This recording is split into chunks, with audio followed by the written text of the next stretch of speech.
Como hemos anunciado, está con nosotros la señora Patricia Juárez, quien ha presidido las sesiones de la Comisión de Constitución que han permitido a este colectivo parlamentario decidir por 10 votos contra 6 que el proyecto de ley presentado por el Ejecutivo para convocar a un referendo durante las elecciones de octubre y convocar a una asamblea constituyente pase, como dicen ellos, de plano al archivo. He leído con detenimiento el texto que han producido ustedes y tienen dos aspectos diferentes. Consideraciones fácticas, en qué se basa este pedido, a qué corresponde como necesidad de nuestro país. Y luego consideraciones jurídicas, que son las más importantes, porque ustedes consideran que han buscado una vía paralela a la que la Constitución establece en el artículo 206 para su reforma parcial o total, y que en consecuencia no debe ser sometido a un debate en el Pleno. La pregunta es si el texto que se les ha solicitado aprobar es inconstitucional o no. Sobre ese punto tengo dudas a la lectura del documento que ustedes han producido. Efectivamente, se ha generado como cierta duda, porque creo que muchos esperaban que nosotros, digamos, elaboráramos y presentáramos un dictamen, un predictamen, sí, que lo que realmente genera, digamos, desde el punto de vista del procedimiento parlamentario y las prácticas parlamentarias, es una aceptación o una denegatoria respecto al proyecto de ley. Ese, digamos, predictamen se da para analizar el fondo realmente y, bueno, tomar en cuenta los antecedentes, cuántos proyectos se presentaron, cuál es el problema presentado y hacer un análisis mucho más detallado del proyecto de ley presentado.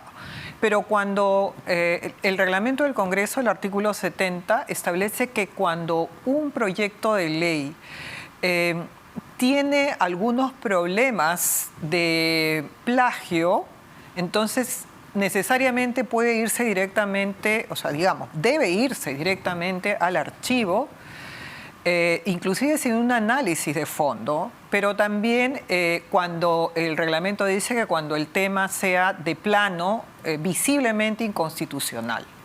Entonces nosotros lo que hemos hecho es un análisis en principio y hemos efectivamente verificado que habían algunos párrafos que le faltaban, algunas citas, y también se había tomado algunos aspectos de un proyecto de ley anterior de la congresista Silva Santisteban. Sí. Entonces, ese era un tema para enviar directamente al archivo sin siquiera... Por haber retomado sin citar pasajes de un documento que ya había sido desestimado en el Congreso. Ese era un tema que nosotros, digamos, solamente... Con solo eso podríamos haber, sin hacer mayor fundamentación, derivado al archivo. Pero lo que quisimos fue también elaborar, estudiar, analizar la inconstitucionalidad del proyecto de ley. Y nosotros lo que encontramos es que se pretende crear una tercera vía, que sería el artículo 207, en donde se contemplaría una asamblea constituyente como una tercera forma de reforma total de la Constitución, cuando, habiendo analizado el espíritu que tuvo el constituyente en el año 93, era realmente tener esta cláusula 206 como la llave para reformar la Constitución de manera total o parcial. Vía Congreso. Vía Congreso. Es más, nosotros, cualquier congresista, puede presentar un proyecto de ley que modifique la Constitución desde el artículo 1 hasta el artículo 206 que quisiera. Y eso tendría que ser analizado en el Congreso. Digamos, la modificación total se puede hacer, pero a través de este artículo, sin necesidad de incorporar una asamblea constituyente, que también el otro defecto que se ha tenido es que ellos piden un referéndum, que no es un referéndum, sino que es un plebiscito en donde se consultan otro tipo de cosas que no son normas legales, porque normalmente, por ejemplo, cuando se convocó el referéndum para las reformas constitucionales fueron: queremos bicameralidad, recordemos lo que pasó en el gobierno del señor Vizcarra. Pero en este caso, lo que se quería preguntar es que si el pueblo quería o no quería una asamblea constituyente que no estaba contemplado en la Constitución. Entonces, eso no es un referéndum, ese es un plebiscito y eso no está regulado en la Constitución. Entonces hay varios elementos, además como por ejemplo consultar si los ciudadanos quieren o no una constitución cuando esa figura, esa asamblea constituyente, no está contemplada previamente en la Constitución. Se puede consultar en una campaña electoral. Voten por mí porque yo voy a hacer esto. Eso es una consulta. Claro que sí. En una campaña electoral. Nadie puede prohibir eso. Claro. No es necesario hacer un referendo como usted llama plebiscito. No, pero además, señor Carballo, lo que ocurre es que digamos, tenemos la vía para la reforma constitucional.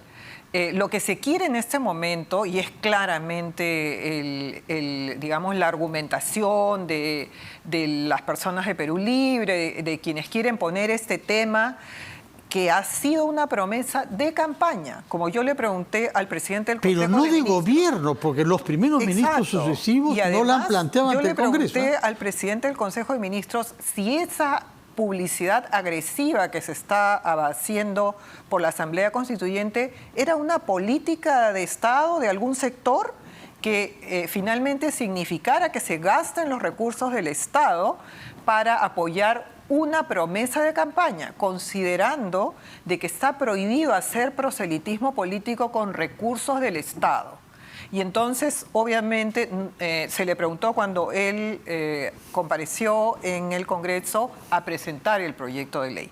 Entonces, habían vicios de inconstitucionalidad y habían también problemas de citas no... Sí, me llamó la atención que ustedes digan que hay algunos autores que son citados, pero cuando han consultado los originales no dicen lo que se les atribuye decir. ¿Cuáles son estos autores que no los mencionan ustedes? Bueno, nosotros, digamos, lo que hemos hecho es tomar aquello que sea, digamos, hay un autor que salió en un medio de comunicación y él señaló que efectivamente había un tema que había sido de su autoría y que no había sido citado. Y es más, señaló cuáles eran, digamos, los párrafos que se habían tomado. ¿Qué es quién?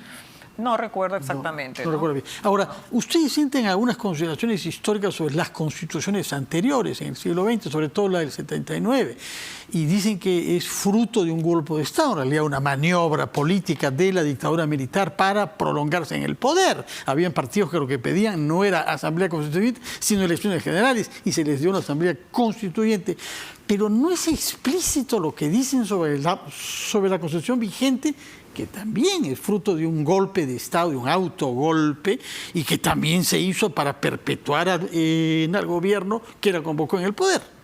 A ver, pero es la misma Constitución que finalmente lo que ha logrado es que se reduzca la pobreza sustancialmente. Bueno, sí, tiene méritos, pero su situación de origen es diferente, sí, hallarle méritos, claro, ¿no? Pero nos ha dado una estabilidad económica y esa Constitución fue sometida a un referéndum. Sí. O sea, el pueblo se pronunció, el pueblo dijo, sí, quiero esta Constitución. Sí. Y realmente es una Constitución que ha sido considerada como una de las, digamos, de las mejores en América Latina. ¿Considerada por quién? Eso no había escuchado nunca. Bueno, sí, me llama la atención que algún jurista se pronuncie sobre una Constitución que es fruto de un golpe de Estado. Respecto a los resultados que hemos tenido con la Constitución. O sea, obviamente que en su momento... ¿No está cometiendo el mismo error que Perú Libre, que es atribuir a la Constitución todos los méritos económicos? ¿Usted cree que es porque la Constitución dice tal y cual cosa que las exportaciones se acercan a los 50.000 millones de dólares? Pero a partir, digamos, antes de la Constitución, creo que no escapa al conocimiento de todos que la situación era desastrosa. Sí, ha mejorado la situación económica del Perú y se ha reducido la desigualdad. Claro, es cierto, pero ¿está usted segura que la razón es la Constitución? Porque decir eso es acreditar este pensamiento mágico que usa Perú Libre. Cambiemos la Constitución y todo nos va a ir bien y se van a resolver los problemas. No es así, ¿no? Lo que ocurre es que Perú Libre lo que propone es que a través de una asamblea constituyente que tiene poderes absolutos, que puede cambiar el régimen económico, que puede digamos, proponer y aprobar una reelección sucesiva del presidente de la República que puede tener poderes como hemos visto que ha pasado en otros países de la región. Absolutos que han pasado, y con esa constitución, hoy día escuchaba, por ejemplo, al congresista Bellido que decía, ya la gente no va a poder tener, digamos, llevarse el alimento porque ustedes se están oponiendo a que haya una asamblea constituyente. Entonces, no va a tener derecho a la salud a la que tiene derecho. Pero justamente la asociación de que todo depende de la constitución y no de la gestión pública. Pero y eso es lo grave. Es que acá hay un tema que es fundamental. Lo fundamental es el marco que tiene que tener toda la actividad ciudadana, empresarial, los derechos que están consagrados y reconocidos y digamos, frente a la posibilidad realmente de que haya tal incertidumbre que finalmente los ciudadanos... por supuesto, no cabe duda de que nos hacen entrar a un periodo. Sí. El tiempo corre y yo quería preguntarle, el primer ministro ha declarado hoy que con el archivamiento que ustedes han conseguido en la comisión que usted preside, termina este proceso. ¿Cómo lo interpreta? Yo saludo que él se haya pronunciado de esa manera, porque creo que es la oportunidad del Ejecutivo para que realmente se enfoque en lo que debe hacer. Y es solucionar dentro del marco de la Constitución, porque para eso sirve una Constitución, para darle ese marco legal en donde se puedan desarrollar las actividades y en donde los gobernantes, en este caso el Ejecutivo, pueda tener la posibilidad de conducir el país.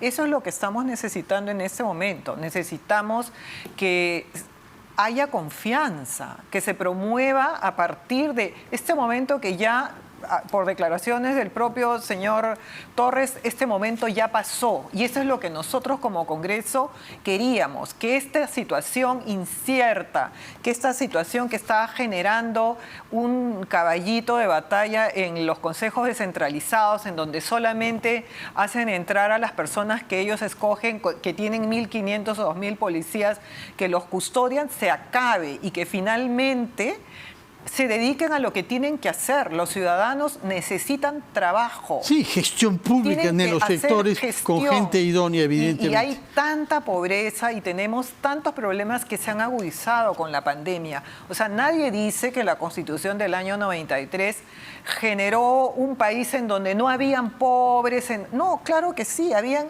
Y seguíamos teniendo se redujo la pobreza, no la Constitución, sino el trabajo de los peruanos. El trabajo y el marco normativo general, incluidas las reformas numerosas que se han hecho a la Constitución del año 93. Sí, se han hecho varias reformas. Sí. Bueno, muchísimas gracias por su presencia. En todo caso, usted cumplió con su palabra de resolver este problema de una manera rápida. Rápida ha sido. Yo creo que es lo que le tocaba. Yo creo que eso es lo que merece el Perú, que nosotros como Congreso resolvamos rápidamente estas situaciones de incertidumbre, de desasosiego que realmente ahora le quedan los peruanos no merecen. Le quedan otras que se están agolpando ahí, algunas de las cuales tienen que ver con temas educativos. Muchas gracias por su presencia acá, Patricia Juárez. Que tenga usted buenos días y que celebre un magnífico Día de la Madre el próximo domingo. Muy buenas noches. Gracias. Vamos a hacer una pausa y recibiremos después a una madre de familia, madre de un jugador de nuestra selección de fútbol, que nos contará cómo vive ella como madre las aventuras de su hijo disputando una plaza para el Mundial,